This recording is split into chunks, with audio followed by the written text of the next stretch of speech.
Good evening. Chair calls to order public hearing for Resolution 014-25, Master Water and Sewer Plan Update Fall 2025. Council, it's our pleasure to have Mr. Donback from Water and Sewer here with us. Whenever you're ready, sir. Thank you. Good evening. The first section we have is Chapter 3, Section 3.13, Proposed Developments. We are proposing to remove the Trimble Meadows subdivision because it has been completed. This section only shows projects to which we're proposing any changes. A comprehensive table can be found in the overall Water and Sewer Master Plan, Chapter 3. The next page is Table 3-1. This shows the proposed or the developments over the past 6 months that have either been proposed and approved through planning and zoning or completed or progress has been made. You can see on the first page that Grace Hall has had 63 units moved into the Water and Sewer 1 category.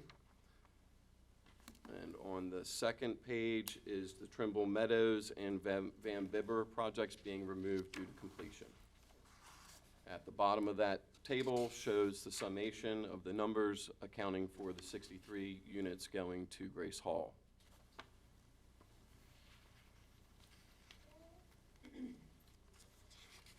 The final page of Table 3-1 shows the planned developments in a Water and Sewer 3 category by zoning category. Again, the residential units have been adjusted by 63 units, and there was no change to the equivalent residential units in a business zone or the industrial acreage.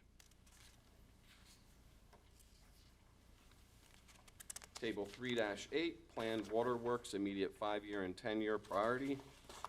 This table was updated to add one Harford County project and adjust the timing schedule of several other projects. The requests were also made by the cities of Aberdeen and Havre de Grace to update the capital projects. The table in this workbook only includes projects to which changes are proposed.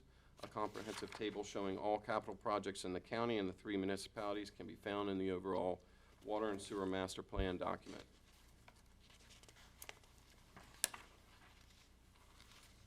And then moving on to Chapter 4 is the planned capital sewer projects, immediate 5-year and 10-year priority. This table was revised to adjust the timing schedules for several Harford County projects. The City of Aberdeen requested the removal of one project and adjustments to the timing schedule for the remaining projects. Again, this table only covers the projects which changes are proposed. An overall comprehensive list of the capital projects can be found in the Water and Sewer Master Plan document. And then finally, your last section on your workbooks is just a request made by the City of Aberdeen and Havre de Grace. That concludes the presentation. Thank you, Mr. Dunback. Appreciate you coming tonight. Appreciate you sitting with us earlier today and just bringing us up to speed. Council, at this time, anyone with any questions? Seeing none, I guess we'll go ahead and conclude this. We thought it was going to be pretty quick. So this will conclude the public hearing. I'm sorry? There is no one signed up for the public hearing. Yeah.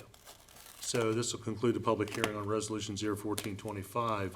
And then just as a quick reminder, Bill 25008, the Chapter 9 of the Harford County Youth Code Commission has been withdrawn by Councilman Bennett. That was also supposed to be scheduled here. So we'll return at 7:30. Thank you. Thank you. Good evening. Chair calls to order Legislative Session Day 25-025. I would ask you to please join us for the pledge, followed by the opening prayer by Councilman Jan Giordano. I pledge allegiance to the flag of the United States of America and to the republic for which it stands, one nation, under God, indivisible, with liberty and justice for all. Heavenly Father, as we gather here today to conduct the business of this council, we seek your guidance and wisdom. Grant us the patience to listen attentively, the courage to speak with honesty and integrity, and the humility to consider diverse perspectives. Guide us in our pursuit of the common good and inspire us to work together for the betterment of our community. Let us remember and honor those who have sacrificed their lives for our country. Their bravery and commitment inspire us to serve our community with dedication and integrity. In your name we pray, amen. Amen. Agenda item number 4, presentation of proclamations, Upper Chesapeake Chorus, the U.S. Mid-Atlantic Women's A Cappella Barbershop Chorus, celebrating their 50th anniversary. Ladies, if you come forward, please.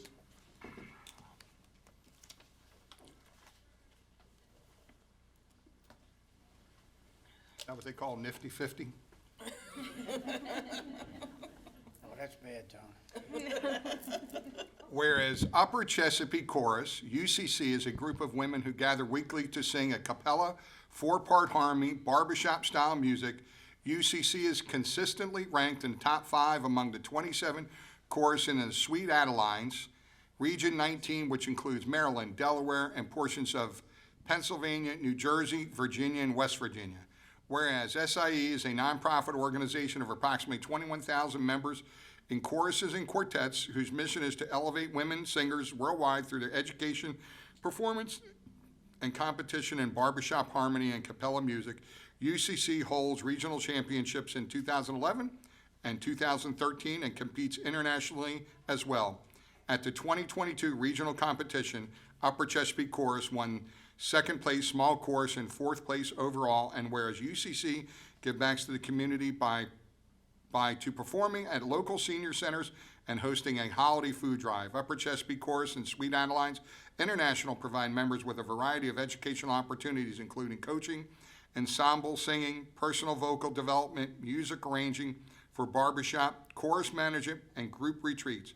Now, therefore, we, the County Council of Harford County, Maryland, on this 7th day of October, 2025, do hereby recognize and congratulate Upper Chesapeake Chorus' 50th anniversary and wish to express our appreciation for their dedication and commitment to the Harford County community. Well, congratulations. So my colleagues and I have had the pleasure of watching you perform at many different events throughout the county. Harford's Most Beautiful, for one, right off the bat. We appreciate the entertainment that you bring, the excitement that you bring, and the fact that you do it without any music at all. So I want to thank you for being here. I want to present you with this proclamation on behalf of my colleagues, recognizing your 50th anniversary. And if any of you would like to speak.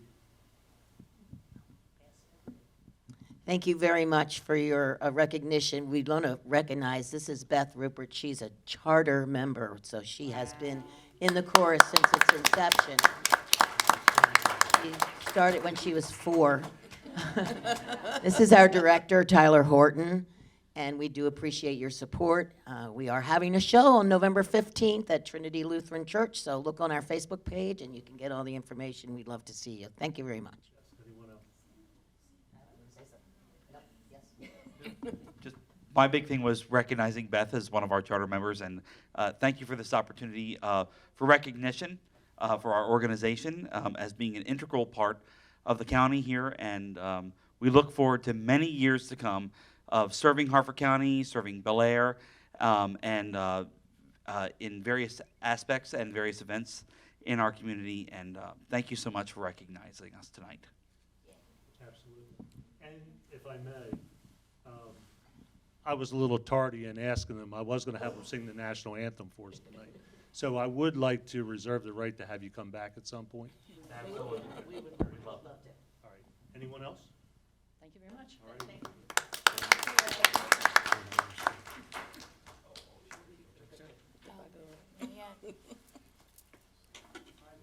Everybody in the front, we're gonna shift this way just a little bit. Come on, squeeze in, look like you. This way, there you, that way, this way. Like you're at prom. Hand on your head, no.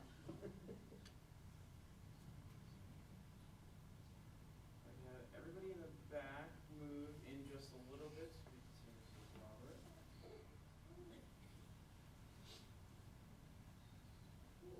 All right, everybody, 3, 2, 1. All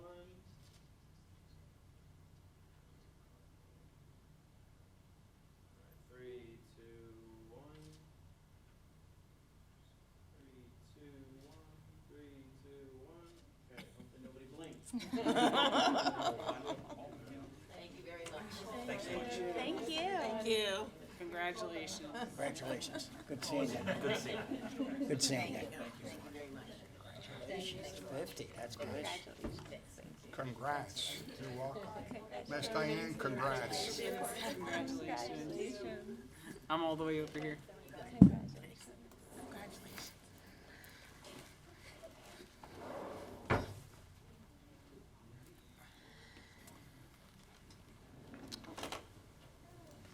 Agenda item 5, consideration of petitions, applications, appointments, and nominations, we have none. 6, special presentations, we have none. 7, approval of minutes, legislative day 25-024, September 16th, 2025. Are there any corrections to the minutes? There being no corrections, the minutes stand approved. 8, introduction and consideration of resolutions. Mr. Giangiordano, please read resolutions 01525 through 03325. Buckle up, kiddos. Resolution 15-25, Agricultural Preservation, 11710 O'Connor Road, as introduced. Introduced by Council President Vincenti at the request of the County Executive. A resolution to authorize the purchase by Harford County, Maryland, the county pursuant to the Harford County Agricultural Land Preservation Program and Article 2 of Chapter 60 of the Harford County Code as amended, the Agricultural Land Preservation Act of Development Potential as defined in the Agricultural Land Preservation Act in approximately 63.459 acres, more or less, of agricultural land located at 1711 O'Connor Road, Forest Hill, Maryland, 21050 within the county, containing approximately 4 development rights, more or less, pursuant to a perpetual easement restricting use of such land to agricultural use from Graham Tyler Ball and Hannah Rebke Ball or any other owner, therefore, for an aggregate purchase price not to exceed $442,700.80, provided, however, that the actual amount of the purchase price shall be determined as provided herein pursuant to the Agricultural Land Preservation Act, providing for a one-time cash incentive payment, authorizing the county executive and treasurer to make modifications to the agreement of sale under certain circumstances, providing for and determining various matters in connection therewith. Resolution 016-25, Agricultural Preservation, 635 Gilbert Road, as introduced by Council President Vincenti at the request of the county executive.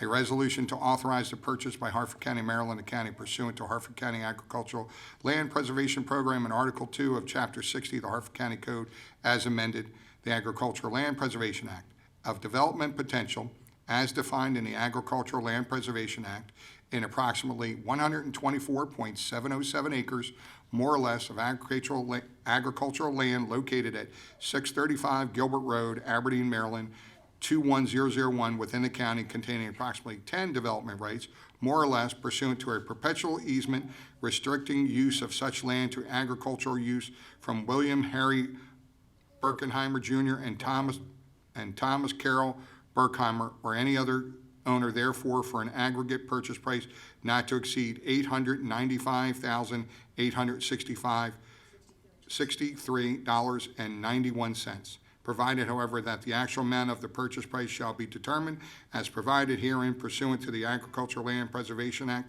providing for a one-time cash incentive payment, authorizing the county executive and treasurer to make modifications to the agreement of sale under certain circumstances, providing for and determining various matters in connection therewith. Resolution 17-25, Agricultural Preservation, 4327 Cooper Road, as introduced by Council President Vincenti at the request of the county executive. A resolution to authorize the purchase by Harford County, Maryland, pursuant to the Harford County Agricultural Land Preservation Program and Article 2 of Chapter 60 of the Harford County Code, as amended, the Agricultural Land Preservation Act of Development Potential as defined in the Agricultural Land Preservation Act in approximately 22.187 acres, more or less, of agricultural land located at 4327 Cooper Road, Whiteford, Maryland, 21160, within the county, containing approximately 1 development right, more or less, pursuant to a perpetual easement restricting use of such land to agriculture use from Wendy Burns and Stephen R. Grable, or any other owner therefore, for an aggregate purchase price not to exceed $120,000, provided, however, that the actual amount of the purchase price shall be determined as provided herein pursuant to the Agricultural Land Preservation Act, authorizing the county executive and treasurer to make modifications to the agreement of sale under circumstances providing for and determining various matters in connection therewith.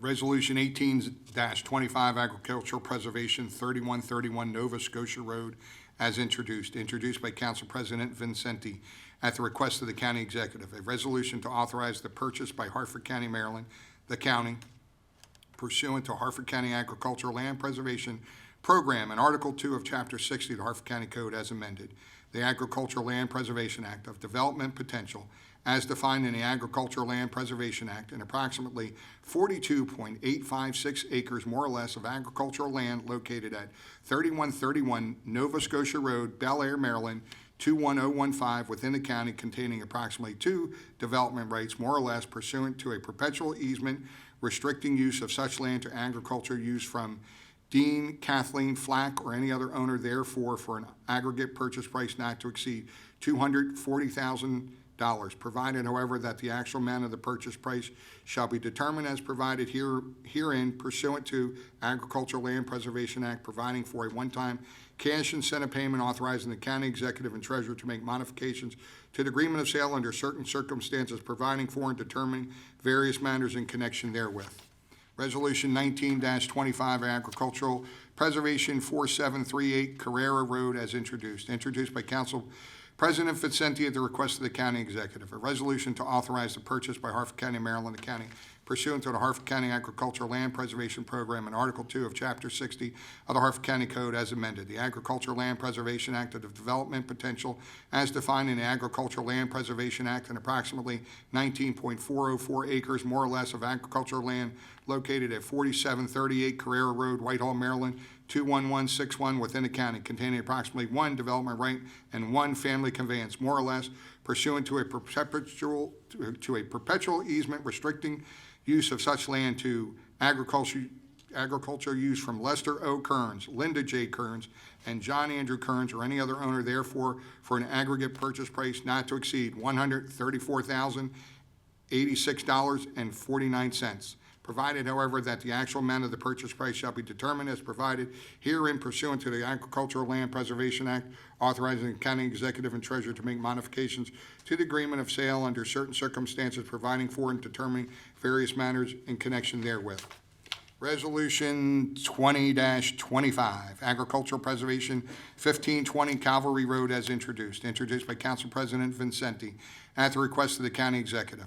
A resolution to authorize the purchase by Harford County, Maryland, the county, pursuant to the Harford County Agricultural Land Preservation Program and Article 2 of Chapter 60 of the Harford County Code as amended, the Agricultural Land Preservation Act of Development Potential as defined in the Agricultural Land Preservation Act, and approximately 21.91035 acres, more or less, of agricultural land located at 1520 Calvary Road, Bel Air, Maryland, 21015, within the county, containing approximately 1 development right, more or less, pursuant to a perpetual easement restricting use of such land to agriculture use from Thomas L. Lomax or any other owner therefore, for an aggregate purchase price not to exceed $120,000, provided, however, that the actual amount of the purchase price shall be determined as provided herein pursuant to the Agricultural Land Preservation Act, providing for a one-time cash incentive payment, authorizing the county executive and treasurer to make modifications to the agreement of sale under certain circumstances, providing for and determining various matters in connection therewith. Resolution 21-25, Agricultural Preservation, 4145 Madonna Road, as introduced by Council President Vincenti at the request of the county executive. A resolution to authorize the purchase by Harford County, Maryland, the county, pursuant to the Harford County Agricultural Land Preservation Program and Article 2 of Chapter 60 of the Harford County Code as amended, the Agricultural Land Preservation Act of the Development Potential as defined in the Agricultural Land Preservation Act, and approximately 34.144 acres, more or less, of agricultural land located at 4145 Madonna Road, Jarrettsville, Maryland, 21084 within the county, containing approximately 2 development rights, more or less, pursuant to a perpetual easement restricting use of such land to agriculture use from Diane Lombardo and Tom Lombardo or any other owner, therefore for an aggregate purchase price not to exceed $235,607.99. $235,567.99. Provided, however, that the actual amount of the purchase price shall be determined as provided herein pursuant to the Agricultural Land Preservation Act, providing for a one-time cash incentive payment, authorizing the county executive and treasurer to make modifications of the agreement of sale under certain circumstances, providing for and determining various matters in connection therewith.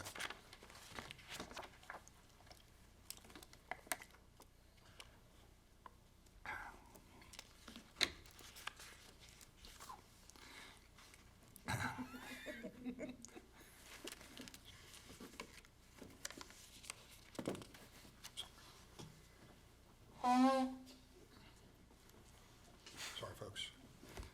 Resolution 022-25, Agricultural Preservation, 3613 Clayton Road, as introduced by Council President Vincenti at the request of the county executive. A resolution to authorize the purchase by Harford County, Maryland, the county, pursuant to the Harford County Agricultural Land Preservation Program and Article 2 of Chapter 60 of the Harford County Code as amended. The Agricultural Land Preservation Act of the development potential as defined in the Agricultural Land Preservation Act in approximately 41.80 acres, more or less, of agricultural land located at 3613 Clayton Road, Joppa, Maryland, 21085 within the county, containing approximately 2 development rights, more or less, pursuant to a perpetual easement restricting use of land to agriculture use from Lawrence Edward Nielsen and Peggy Lee Nielsen or any other owner, therefore, for an aggregate purchase price not to exceed $240,000, provided, however, that the actual amount of the purchase price shall be determined as provided herein pursuant to the Agricultural Land Preservation Act, providing for a one-time cash incentive payment, authorizing the county executive and treasurer to make modifications to the agreement of sale under certain circumstances, providing for and determining various matters in connection therewith. Resolution 023-25, Agricultural Preservation, 4682 Norrisville Road, as introduced. Introduced by Council President Vincenti at the request of the county executive. A resolution to authorize the purchase by Harford County, Maryland, pursuant to the Harford County Agricultural Land Preservation Program and Article 2 of Chapter 60 of the Harford County Code, as amended, the Agricultural Land Preservation Act of Development Potential, as defined in the Agricultural Land Preservation Act, in approximately 13.64 acres, more or less, of agricultural land located at 4682 Norrisville Road, Whitehall, Maryland, 21161, within the county, containing approximately 1 development right, more or less, pursuant to a perpetual easement restricting use of such land to agricultural use from Jason K. Parks and Leanna R. Parks or any other owner, therefore, for an aggregate purchase price not to exceed $97,710.14, provided, however, that the actual amount of the purchase price shall be determined as provided herein pursuant to the Agricultural Land Preservation Act, authorizing the county executive and treasurer to make modifications to the agreement of sale under certain circumstances, providing for and determining various matters in connection therewith. Resolution 024-25, Agricultural Preservation, 3931 Patrick Road, as introduced. Introduced by Council President Vincenti at the request of the county executive. A resolution to authorize the purchase by Harford County, Maryland, pursuant to the Harford County Agricultural Land Preservation Program and Article 2 of Chapter 60 of the Harford County Code, as amended, the Agricultural Land Preservation Act of Development Potential, as defined in the Agricultural Land Preservation Act, in approximately 35.167 acres, more or less, of agricultural land located at 3931 Patrick Road, Darlington, Maryland, 21034, within the county, containing approximately 4 development rights, more or less, pursuant to a perpetual easement restricting use of such land to agriculture use from Donald Stephen Patrick and Carrie Ann Patrick or any other owner therefore for an aggregate purchase price not to exceed $263,752.50, provided, however, that the actual amount of the purchase price shall be determined as provided herein pursuant to the Agricultural Land Preservation Act, authorizing the county executive and treasurer to make modifications to the agreement of sale under certain circumstances, providing for and determining various matters in connection therewith. Resolution 025-25, 4319 Norrisville Road as introduced by Council President Vincenti at the request of the county executive. A resolution to authorize the purchase by Harford County, Maryland pursuant to the Harford County Agricultural Land Preservation Program and Article 2 of Chapter 60 of the Harford County Code as amended, the Agricultural Land Preservation Act of Development Potential as defined in the Agricultural Land Preservation Act, and approximately 96.976 acres more or less of agricultural land located at 4319 Norrisville Road, Whitehall, Maryland, 21161 within the county, containing approximately 5 development rights more or less pursuant to a perpetual easement restricting of such land to agricultural use from John M. Perdue Jr. and Laura S. Perdue or any other owner, therefore for an aggregate price not to exceed $600,000, provided, however, that the actual amount of the purchase price shall be determined as provided herein pursuant to the Agricultural Land Preservation Act, authorizing the county executive and treasurer to make modifications to the agreement of sale under certain circumstances, providing for and determining various matters in connection therewith. Resolution 026-25, Agricultural Preservation, 924 North Stephanie Road as introduced by Council President Vincenti at the request of the county executive.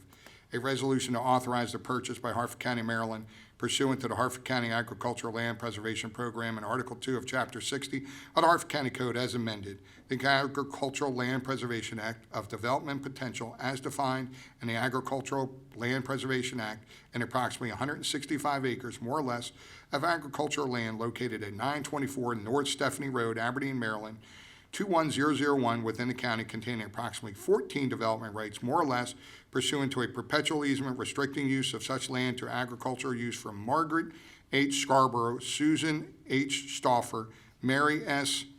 Macarelli, and John H. Scarborough, or any other owner, therefore, for an aggregate purchase price not to exceed $1,237,500, provided, however, that the actual amount of the purchase price shall be determined as provided herein pursuant to the Agricultural Land Preservation Act, providing for a one-time cash incentive payment, authorizing the county executive and treasurer to make modifications to the agreement of sale under certain circumstances, providing for and determining various matters in connection therewith.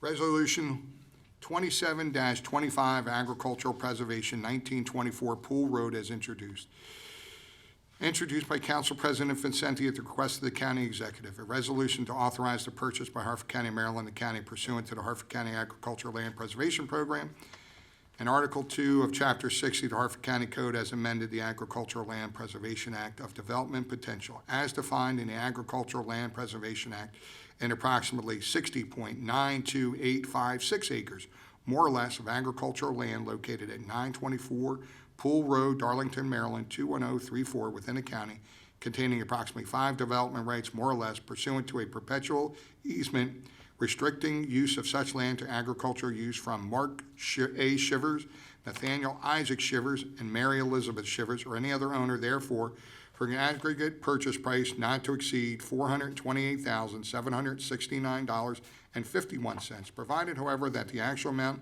of the purchase price shall be determined as provided herein pursuant to the Agricultural Land Preservation Act, authorizing the county executive and treasurer to make modifications to the agreement of sale under certain circumstances, providing for and determining various matters in connection therewith. Resolution 028-25, Agricultural Preservation, Ridge Road as introduced by Council President Vincenti at the request of the county executive. A resolution to authorize the purchase by Harford County, Maryland County pursuant to the Harford County Agricultural Land Preservation Program and Article 2 of Chapter 60 of the Harford County Code. As amended, the Agricultural Land Preservation Act of Development Potential as defined in the Agricultural Land Preservation Act, and approximately 23.771 acres, more or less, of agricultural land located on the east side of Ridge Road, 3,550 feet north of Delp Road, Whiteford, Maryland, 21160 within the county, containing approximately 1 development rights, more or less, pursuant to a perpetual easement restricting use of such land to agricultural use from Eli S. Schmucker and Linda B. Schmucker, or any other owner, therefore, for an aggregate purchase price not to exceed $120,000, provided, however, that the actual amount of the purchase price shall be determined as provided herein pursuant to the Agricultural Land Preservation Act, authorizing the county executive and treasurer to make modifications to the agreement under certain circumstances, providing for and determining various matters in connection therewith.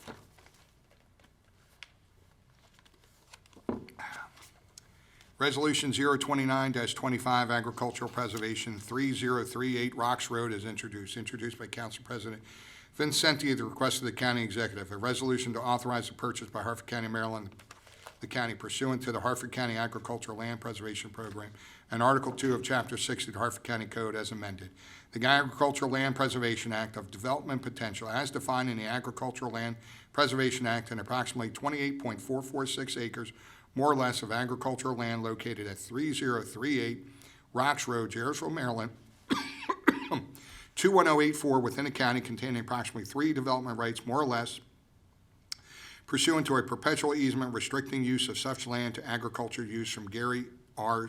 Stam and Christine M. Stam, or any other owner, therefore, for an aggregate purchase price not to exceed $213,345, provided, however, that the actual amount of the purchase shall be determined as provided herein pursuant to the Agricultural Land Preservation Act, providing for a one-time cash incentive payment, authorizing the county executive and treasurer to make modifications to the agreement of sale under certain circumstances, providing for and determining various matters in connection therewith. Resolution 030-25, Agricultural Preservation 1850 Pleasantville Road as introduced by Council President Vincenti at the request of the county executive. A resolution to authorize the purchase by Harford County, Maryland, the county pursuant to the Harford County Agricultural Land Preservation Program and Article 2 of Chapter 60 of the Harford County Code as amended, the Agricultural Land Preservation Act of Development Potential as defined in the Agricultural Land Preservation Act, and approximately 32.538 acres, more or less, of agricultural land located at 1850 Pleasantville Road, Forest Hill, Maryland, 21050 within the county, containing approximately 2 development rights, more or less, pursuant to a perpetual easement restricting use of such land to agricultural use from Mark Stern and Catherine Stern, or any other owner, therefore, for an aggregate purchase price not to exceed $241,578.38, provided, however, that the actual amount of the purchase price shall be determined as provided herein pursuant to the Agricultural Land Preservation Act, providing for a one-time cash incentive payment, authorizing the county executive and treasurer to make modifications to the agreement of sale under certain circumstances, providing for and determining various matters in connection therewith. Resolution 031-25, Agricultural Preservation 4810 Archer Road as introduced by Council President Vincenti at the request of the county executive. A resolution to authorize the purchase by Harford County, Maryland, pursuant to the Harford County Agricultural Land Preservation Program and Article 2 of Chapter 60 of the Harford County Code, as amended, the Agricultural Land Preservation Act of the Development Potential as defined in the Agricultural Land Preservation Act, in approximately 166.65 acres, more or less, of agricultural land located at 4810 Archer Road, Whiteford, Maryland, 21160 within the county, containing approximately 14 development rights, more or less, pursuant to a perpetual easement restricting use of such land to agriculture use from Gregory Stewart, Mary Catherine Stewart, David E. Stewart, and Deborah G. Stewart, or any other owner, therefore, for an aggregate purchase price not to exceed $1,249,875, provided, however, that the actual amount of the purchase price shall be determined as provided herein pursuant to the Agricultural Land Preservation Act, authorizing the county executive and treasurer to make modifications to the agreement of sale under certain circumstances, providing for and determining various matters in connection therewith. Resolution 32-25, Agricultural Preservation 4230 Harford Creamer Road as introduced by Council President Vincenti at the request of the county executive. A resolution to authorize the purchase by Harford County, Maryland County pursuant to the Harford County Agricultural Land Preservation Program and Article 2 of Chapter 60 of the Harford County Code as amended.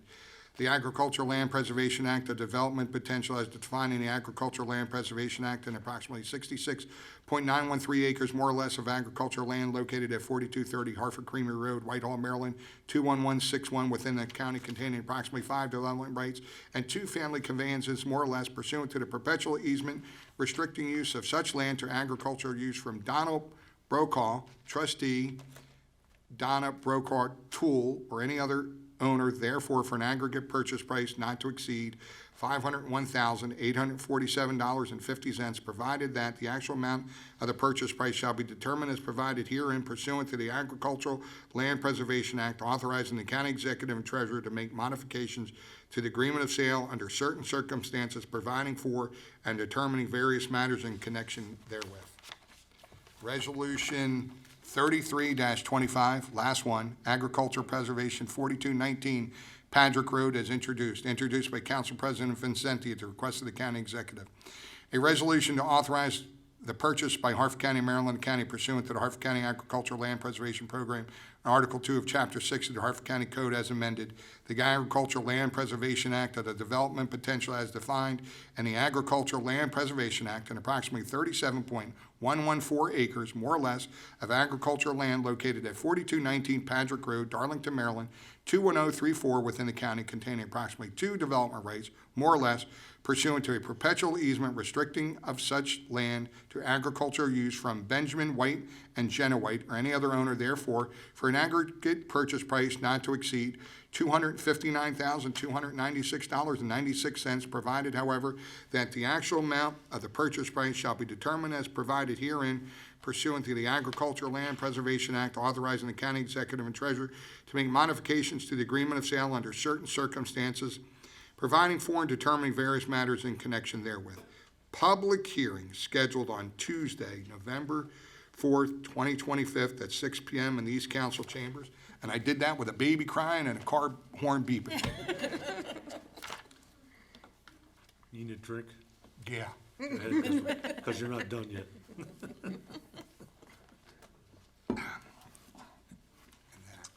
For the record, the baby was gabbing, not crying. We were happy. Agenda number 9, introduction of bills. When you're ready, Mr. Janderdander, please read Bill 25013 through 25015 into the record. Gotta fix my eyes. Take your time. Bill 25-13, zoning, outdoor dining moratorium moratorium extension as introduced by Council President Vincenti, Council members Robert, Imhoff, Janderdander, Riley, Boyle, Sottles, and Bennett. An act to continue a temporary moratorium on the application of certain provisions of the Harford County zoning code related to setbacks, parking requirements, temporary uses, signs, outdoor storage, display, and seating capacity with regard to uses, that include nightclubs, bars, breweries, and restaurants. Bill 24-14, approval of multi-year fleet service agreement as introduced. Attachments. Introduced by Council President Vincenti at the request of the county executive. An act to approve a multi-year agreement between Harford County, Maryland, and TransDev Fleet Services, Inc. for the provision of fleet maintenance services, authorizing the execution of the agreement in accordance with Section 520 of the Harford County Charter, requiring the appropriation of funds in future fiscal years for the continuation and agreement and generally relating to the approval of the fleet service agreement. Bill 25-15, supplemental appropriation, Foster Branch, as introduced by Council President Vincenti at the request of the county executive.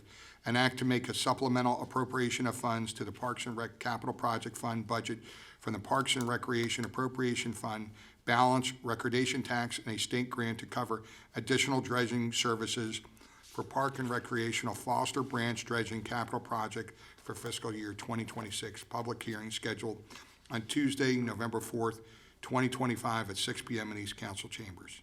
Thank you. 10, introduction and consideration of amendments, we have none. 11, call for final reading of bills, we have none. 12, enrollment of bills, we have none. 13, unfinished business, we have none. 14, new business, we have none. 17, comments and input from attending citizens. Ms. Dixon, do we have anyone signed up? Mr. President, we have 7 this evening. Very good. With 7 speakers, I'll remind you have 3 minutes apiece. Call your first speaker. Rachel Allman, followed by William Zink. To the podium, ma'am.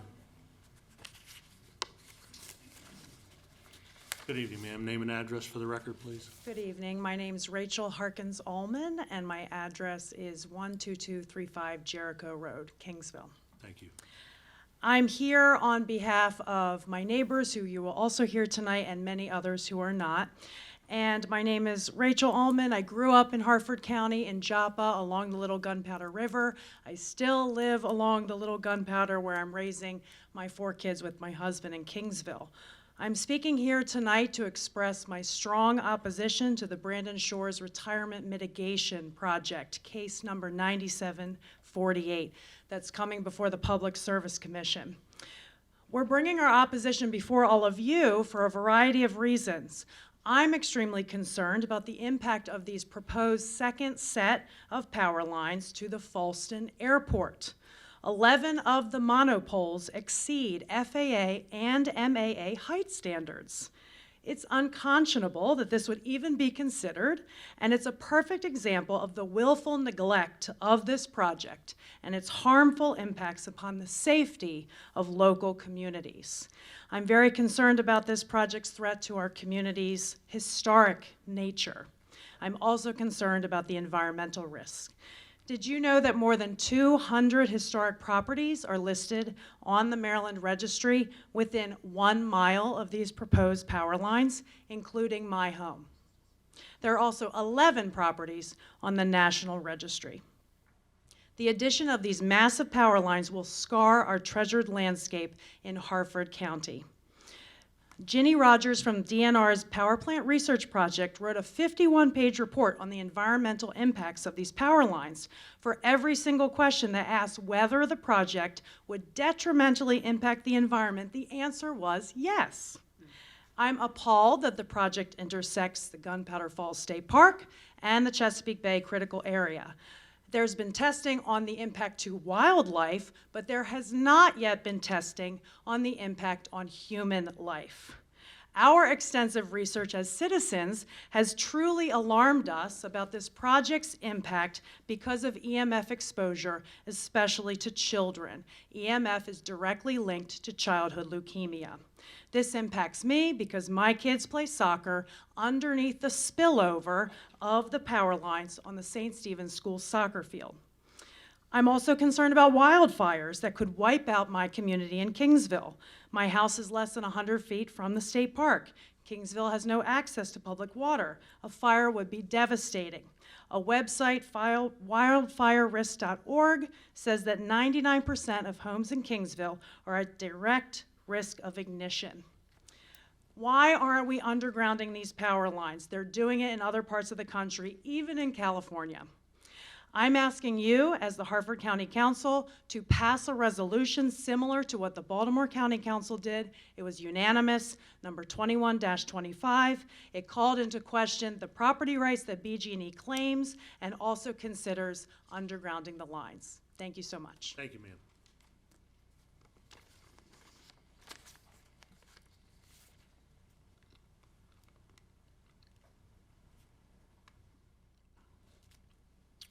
Good evening, sir. Name and address, please. My name is Bill Zink. I live at 11801 Chapman Road. I'd like to take this time and for you to listen to these words. As you may already know, Judge Jennifer Grace is the public utility lawyer judge who is overseeing the upcoming PSC hearings to ensure that all procedures follow proper. One of the codes addressed the important preservation and character of the integrity of the historic area's existing power lines that proposed a second set directly against that intent. In Kingsville, Upper Falls, Bradshaw area alone, over 50 historical properties sit within 1 mile of the power lines. These homes date back to the 1800s. Among them is the Jerusalem Mill Village, one of the oldest, most intact historic villages in the entire United States. Visitors come from around the world to experience a unique history. Yet the power lines run only about a half mile from the village, creating visual pollution that takes away from the historical beauty and authenticity of we are trying to so hard to preserve. I'm providing a list of properties listed in the National Registry of Historical Places for your reference. With so many of these close to the power lines, there is also a real concern about safety. A single fire like the one seen in California could erase centuries of local history. There are many historical properties throughout Harford, Baltimore County that will be affected. Only references on small area. Thank you for your time and consideration. The impact this project has on the historical heritage and beauty of the entire community. Let not forget all property owners being affected. Some of these tall monopoles directly in their backyard. We need to stand together for many reasons, historically, health concerns, property values, and safety.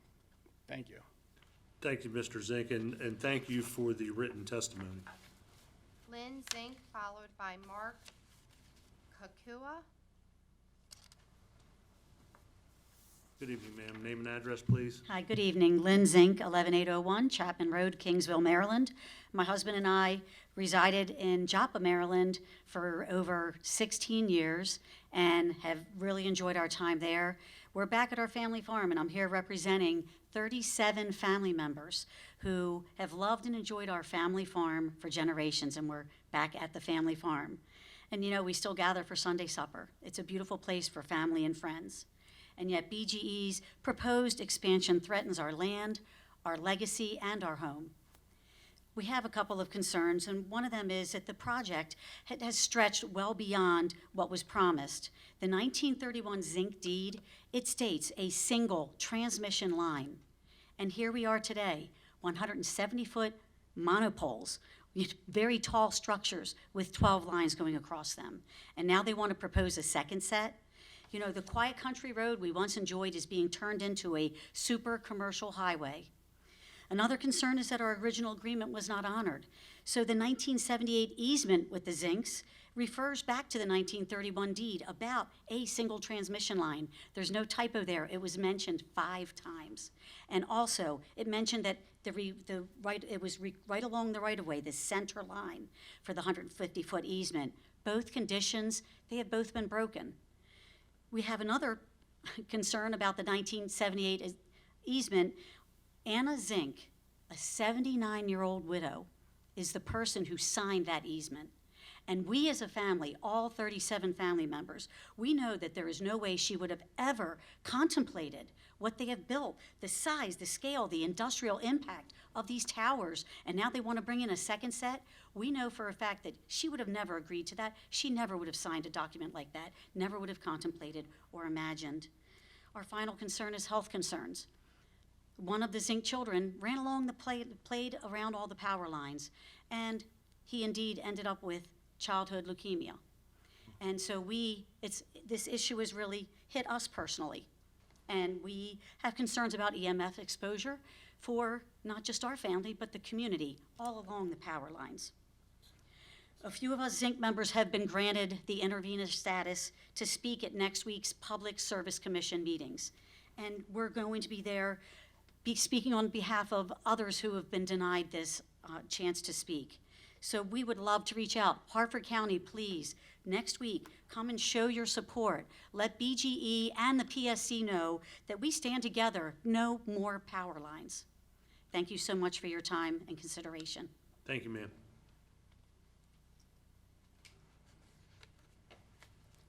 Good evening, sir. Name and address, please.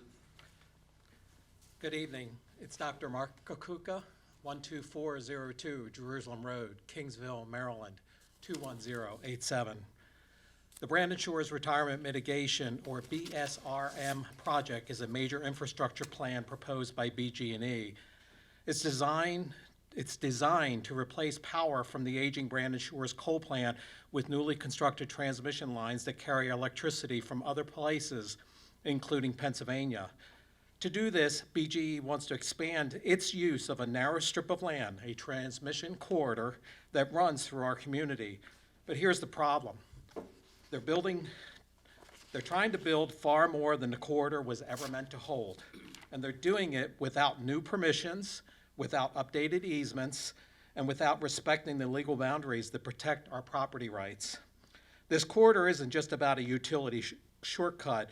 It's governed by legal agreements. In 1978, BGE acquired one example easement known as the Zinc Agreement. That easement explicitly incorporates an earlier deed from 1931, the Jones Deed, which limits what can be built in that corridor. Under Maryland law, when one legal document incorporates another, the older rules still apply. That's called the incorporation by reference doctrine. It's not optional, it's binding. And yet BGE is acting as if those older agreement restrictions don't exist. Let's be clear, this corridor was designed for one transmission line. Today there are four. Four high-voltage three-phase lines in a space meant for one. And now, under the proposed BSRM project, BGE wants to double that load again without acquiring new rights, without compensating property owners, and without acknowledging the legal limits they've already exceeded. This isn't just an expansion, it's a structural violation. And it raises serious constitutional questions about how infrastructure is being imposed on communities without consent. I'm of the firm belief that BGE expansion is legally flawed. They may not be allowed to proceed, and they may even be required to remove some of the lines they've already built in the existing BSRM corridor. I've also argued that BGE should be disqualified from using eminent domain. That's the power to take land for public use, but it's a power that requires clean hands. When a utility acts in bad faith, when it builds first and asks questions later, it forfeits that right. This is a moment for civic vigilance. Corridor rights aren't just legal details, they're about fairness, transparency, and community control. We've seen how regulatory silence can be mistaken for consent, but silence isn't approval, it's a gap, and when that gap is exploited, citizens should speak up. We're not just defending property, we're defending process. And when process breaks down, it's our responsibility to restore it.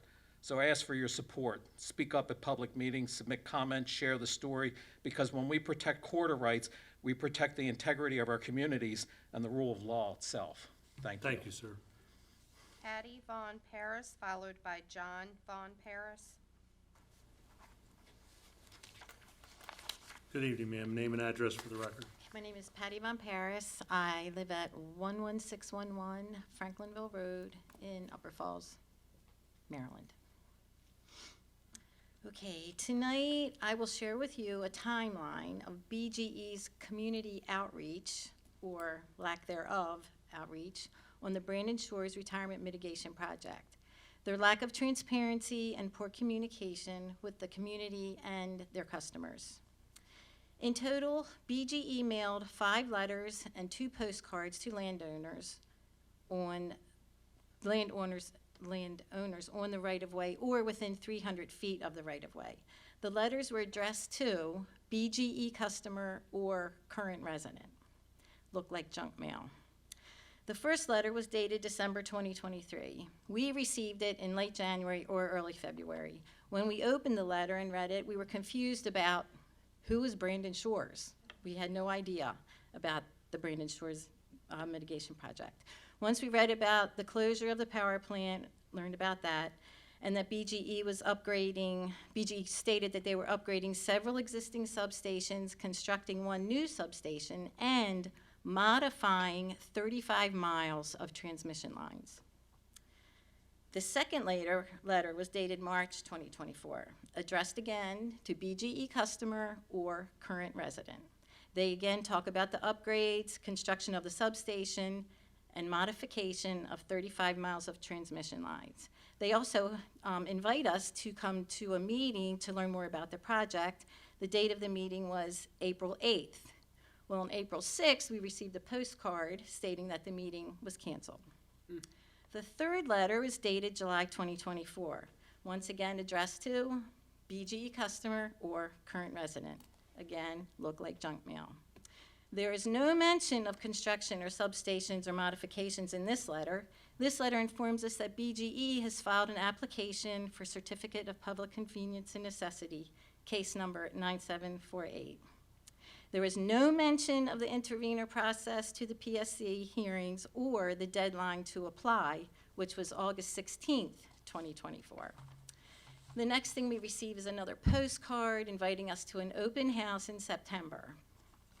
And then the fourth letter we receive is dated December 2024. They let us know a team of contractors will be coming and walking on the right-of-way. No mention of constructing a substation or modifying transmission lines.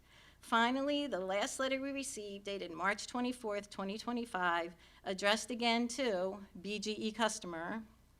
I received my letter by certified mail. I'm not sure how other people received theirs. But 15 months after the first letter was written, BGE finally clearly writes that they submitted an application to construct a 29-mile new 230,000-volt transmission line within BGE's existing right-of-way. In my opinion, they didn't do a very good job of informing the public of what was going on. It took them 15 months to come out and say what they were really doing. They were not transparent about the project. And I feel many people still Ma'am, don't know Please bring your comments to a close. that 24 power lines are going to be in their backyards. Thank you, ma'am. Thank you. Sorry about going over. Good evening, sir. Name and address, please. John Von You Paris. can pick up right where she left off. Okay, John Von Paris, Upper Falls, Maryland. I want to talk also about the Brandon Shores project. My area that I'm going to speak about is electromagnetic fields. BGE feels there are really no problems whatsoever, and they feel everything is inconclusive. I disagree. The World Health Organization, an agency of the United Nations, classifies EMF fields from power lines as possible carcinogenic based on evidence showing an association between EMF and childhood leukemia. And that is the EPA says that, and the World Health Organization says that, both. The National Institute of Environmental Health, NIH, the initial research linking EMF exposure from power lines to childhood leukemia started in 1979. The same year, BGE went around and tried to rush getting additional changes done to the easements. And when I was present, when that happened to my father, I was there, and never did they mention anything, knowing that there was in 1979, the Dr. Leeper study associated with childhood leukemia. Never did they mention that EMF was associated with childhood leukemia back then. The Childhood Cancer Research Group in Oxford, England, their conclusions, they had a study in July 4th, 2005. There's an association, their study, they concluded that there was an association between childhood leukemia and the distance from high voltage power lines. Their study indicated that EMF exposure extends far greater than would have been expected from previous studies. Per their filings, children who lived as far as 600 feet from the power lines had a relative risk of childhood leukemia. The EMF Center in California, according to the EMF Center, the safe distance away from harmful EMF exposure from high voltage power lines is 700 feet. Our home, the new lines will be 100 feet away from where children play in our home where we live.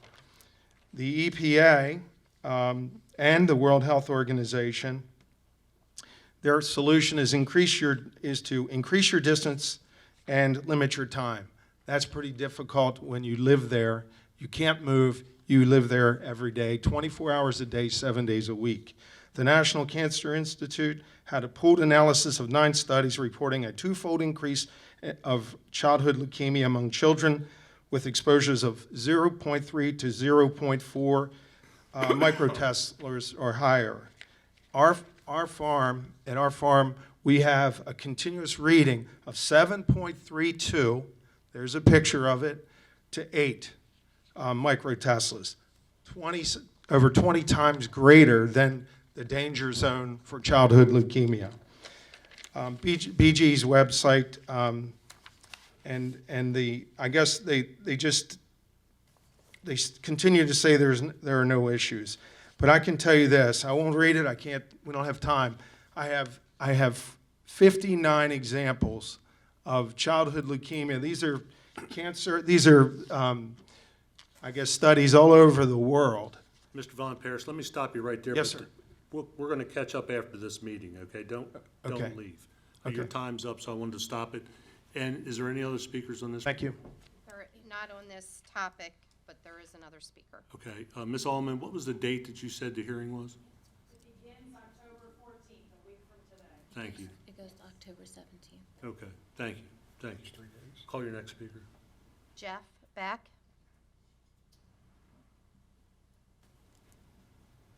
Good evening, sir. Name and address, please. Jeffrey Beck, 102 Shell Road, Joppa, Maryland, 21085.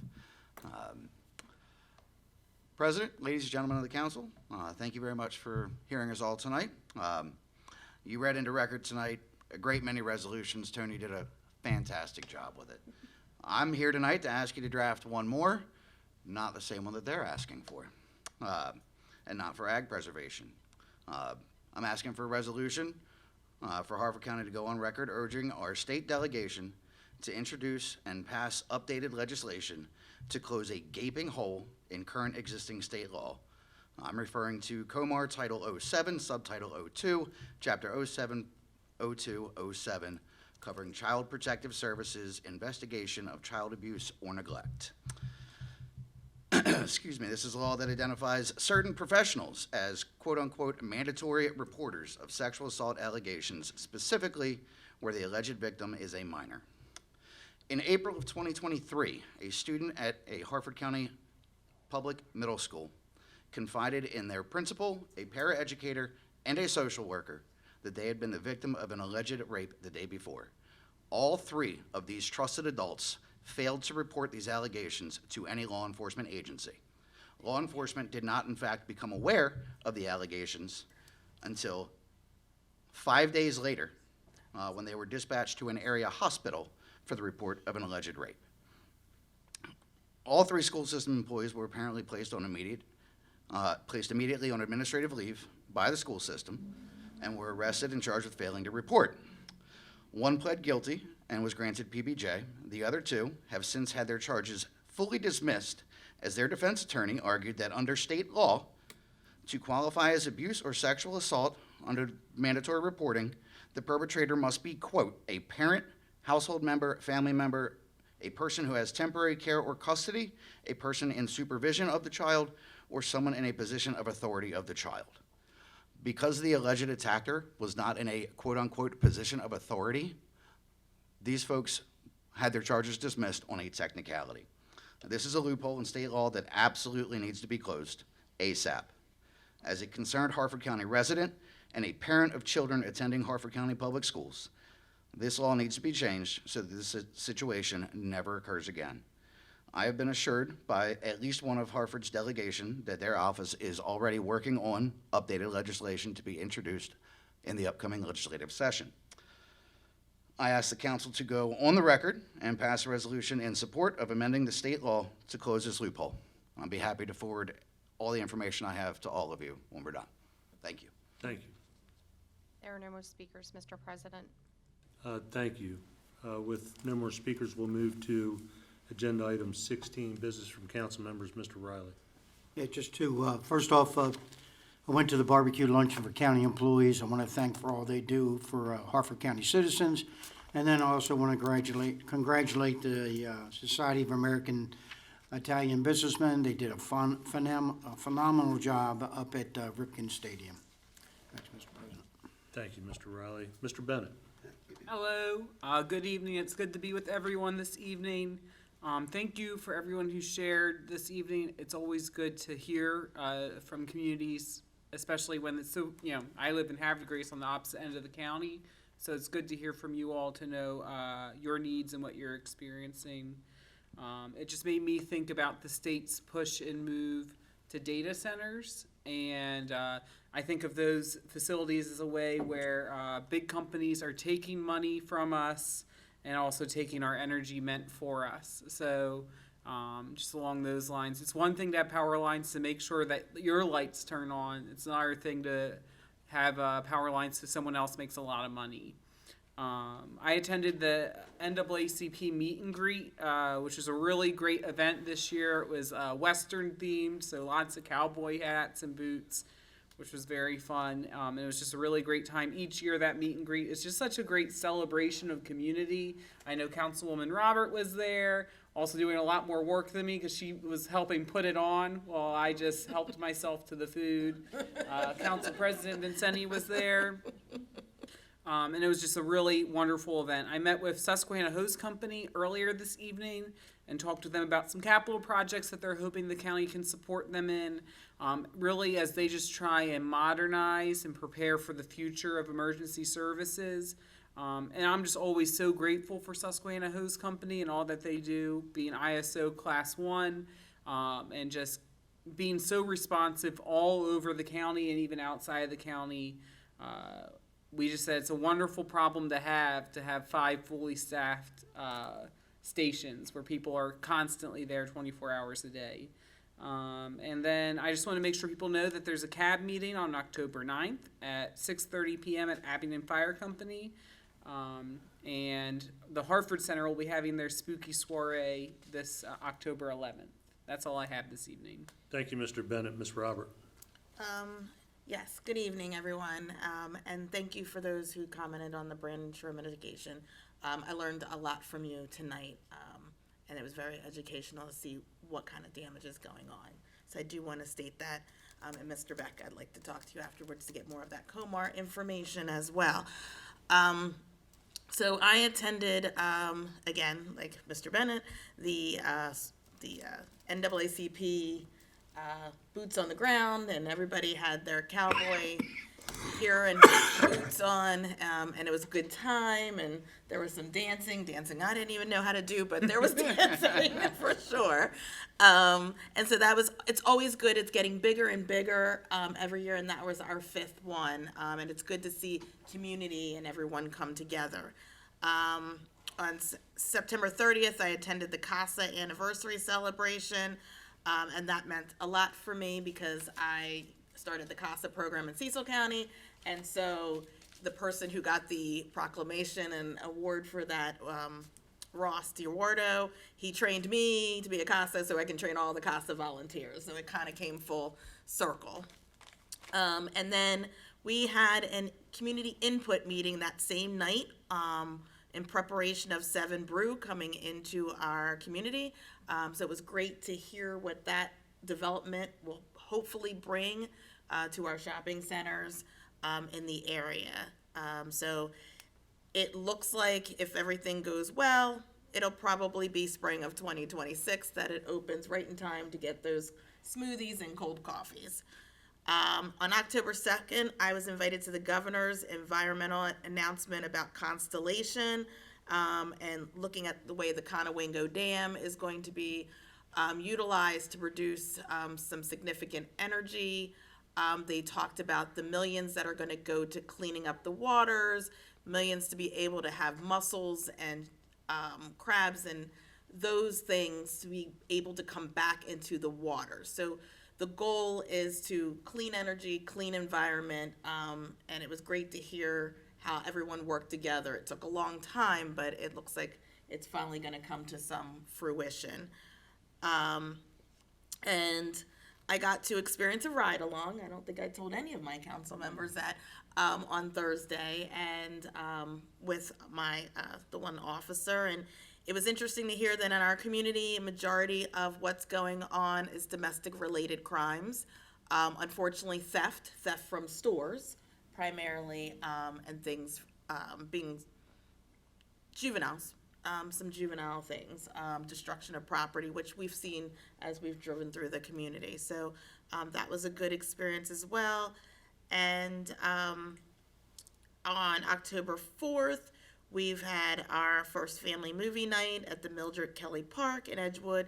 We had 85 people in attendance. It was a great evening. The kids and families seemed to enjoy it. We had popcorn and we had snacks.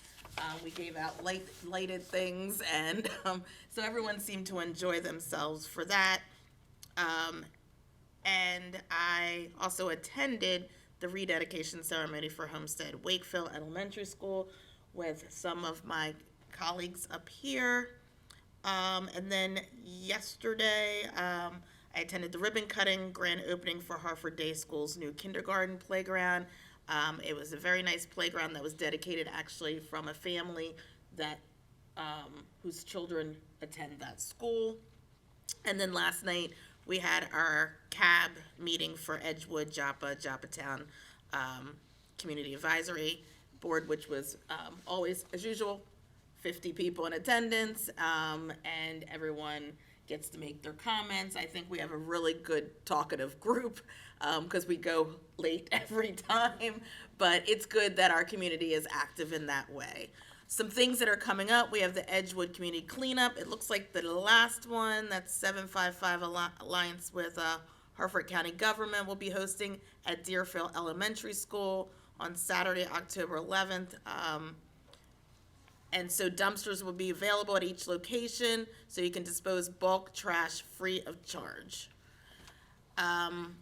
We also have Copley Parish Historic Fall Festival on October 11th from 11 to 4, and that's at the Copley Parish Church, 700 Anchor Drive, Joppa, Maryland. They're going to have face painting, pony rides, petting zoo, food, etc. And then finally, free, we have Music at the Point, that is at the Flying Point Park. It's free. Bring a lawn chair. It's apparently a good band called Seldom Heard. I love 70s and 80s, and that's the type of music they're playing. And that is all I have. Thank you, Ms. Robert. Ms. Imhoff? Good evening, everyone. I want to thank our speakers also for presenting tonight. You guys definitely brought forth some very needed information. As far as events and meetings I've attended, on September 19th, I met with our brand new Harford County Health Officer, Lauren Levy. I attended the ShopRite Festival grand opening and grocery sweep, and then the Bel Air Dental Arts grand opening and ribbon cutting for District B. September 22nd, I attended the Semper Valens grand opening and ribbon cutting. On September 27th, I attended the much-loved Italian Festival. October 1st, I actually was able to attend the Cost of Courage, which was really a profound night, which focused on mental health services for first responders, both people who are currently serving and post-service. It was an incredible night, and I would love to be able to represent that and do that again. Then on October 2nd, I was able to tour our very beloved historic Jerusalem Mill, and I want to give a special shout out to Kristen and Harry Saunders for their wonderful tour. For anyone who's interested in events, they have some really cool stuff, especially this time of year into Christmas. Highly recommend. October 4th and 5th, I attended the Homestead Wakefield Elementary rededication ceremony, the Folsom Volunteer Fire Company annual open house, the Child Safety Fair hosted by Bel Air Police Department and the Lions Club, Harford Land Trust Party to Preserve, and the Darlington Apple Festival. I was in every part of the county that day. Upcoming events, the Board of Elections is actually hosting an open house tomorrow, October 8th, from 3 to 6 p.m. for anyone who's interested in understanding the security or the processes of how we count all of our elections and our ballots. October 10th is the Harford County Sheriff's Office Trunk or Treat at Harford Community College, Lot A, from 5 o'clock to 8 o'clock. If you guys are interested in getting some food after that, the Maryland Barbecue Bash is also occurring October 10th to the 11th. Saturday, October 11th is also Stepping Stone Farm Museum Fall Festival from 11 a.m. to 4 p.m. And Saturday, October 18th, the Humane Society is offering a pet vaccine clinic from 10 to 2 at Folsom Volunteer Fire Company. Thank you, Ms. Imhoff. Mr. Janjardine? Man, this is a rare treat. I'm never last. So, did the grand opening, Wild Bill's Apparel grand opening, Raising Cane's grand opening, Klein's ShopRite Festival reopening, grocery sweep, the clerk's office for Harford County Circuit Department of Licensing, then grand opening in the new building on Office Street, looks amazing. Friday night was Frederick Ward's 70th anniversary, where I was a little bit under the weather, and I'll talk about that in a second. On Saturday, I also attended the Homestead Wakefield Elementary School rededication ceremony, and that's something that myself, council president, have had meetings for the past 5 or 6 years on that, trying to get that approved between the board and the town and everything. So glad it's finally opened. It looks great, so congratulations to them. It's Italian Heritage Month, so my members, Saya Brothers, this was the first year that we did it at Aberdeen, Ripken Stadium, and we heard nothing but the best from people. They loved the venue. I'm not sure the final count, but I know it was very crowded on Friday, and Saturday was crowded up until the rain. Sunday was crowded up until 4 o'clock till the Ravens played. But I could tell you this, we made 6,600 Italian sausages, and I think we sold 5,800 or 5,900 of them. We probably would have sold out if the Ravens didn't play on Sunday. So, but what else here? I'm a sponsorship of Harford, what's it called, Jacob? Soiree. Yeah, Soiree. My company's we're doing that to help them out too.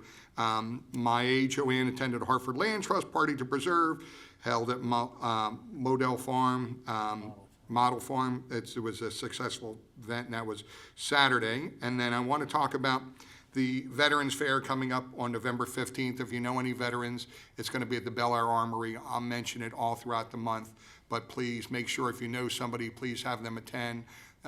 Mission Barbecue will be there for the veterans, giving out food. There's all other vendors, and hopefully that can help them. And then finally, the reason I wasn't feeling too good, probably starting Thursday, I'd like to thank the ambulance crew, both Noah and Rick, the ER, nurses in Tower 4 of Upper Chesapeake. They're all very professional and pleasant. They took excellent care of me. I went in with excruciating pain, found out that I had some kidney, bladder, gallstones that got stuck, and they came out, but apparently so does my bladder, not my bladder, my gallbladder has to come out in 4 to 6 weeks. And so if you saw me over the weekend, it wasn't my usual self. That's the reason. I've been sick since Thursday, but I really didn't want to miss Frederick Ward's 70th anniversary, and I didn't want to miss Homestead Wakefield after all the meetings we had. So I guess I toughed it out, and I probably shouldn't have, but I think that's it. Thank you. Thank you, Mr. Giangiordano. We'll move on to 15, business from the president. And I too want to thank all of you for coming tonight and making us aware of the issues, most of which we're already aware of. But I want to make you aware that for us to do a resolution, we won't be able to do it until next Tuesday night. It has to be done in open session. So we would not have anything ready till the 15th. And you said it runs till the 17th? Till the 17th. Okay, so I just wanted to make you aware of that. But thank you for that. And then also, Mr. Beck, when you send that information to Ms. Roberts, send it to Ms. Allegri. Okay? Most of the events that they spoke about, I was at as well, but a couple they didn't speak at that I thought were worth mentioning for sure was the drug court graduation. In 2019, I believe Harford County started a drug court here to help people in recovery and move forward. We had, I think, 4 graduates this past time, bringing the total up to 50. Judge Mahoney is the judge that sits over that and presides over that, and I think one of the reasons why it's been so successful is because of his dedication and commitment to all of our citizens here in the county. We talked about the NAACP meet and greet, which I did not have boots or a hat, but I had a great time. The Italian Festival, I mean, I could go on about that forever. But the one thing that I was involved with while I was there, as I told Tony, when our seniors showed up with walkers or chairs or anything else, we had vehicles that picked them up at their vehicle and drove them into the event itself, and they very much appreciated that. The extreme boat docking in Havre de Grace was amazing. Typically, it's down on the Eastern Shore, different places, Tillman Island. They brought it up here to Harvard Grace for the first time, and it was extremely successful. The clerk of the court's ribbon cutting was special as well. I thought they took a building, remodeled that building. I believe that was Wayne Goddard's business that did that. Was extremely good. Excellent job. Homestead Wakefield, can't say enough about that. The students were amazing, and as Councilman Jan Giordano spoke about, we have been engaged in that process with all the partners for the past 5 or 6 years or more, and so it's really great to see it come to fruition. The other thing I wanted to talk about was recently at the ceremonial courtroom, they unveiled 5 new portraits of judges, and it was Judge Whitfield, Baldwin, Marshall, Plitt, and Waldron. Judge Curtin did an outstanding job running the thing, and it was her idea, her move to find a way for the judges that are retired but still living to be able to have their portraits on display in the ceremonial courtroom. So it was an outstanding event. Also, you talked about the open houses at our fire departments. This past week was Level, Abington, and Jarrettsville. I did go to Level, obviously. I'd have to move out of the area if I didn't go to Level, because Jake wouldn't have that. Jarrettsville went there, was outstanding. And then finally, I just want to wish my wife again a very happy birthday. She's had an outstanding week of people acknowledging it, and just thought I would do it one more time. So with that, we'll adjourn. Thank you.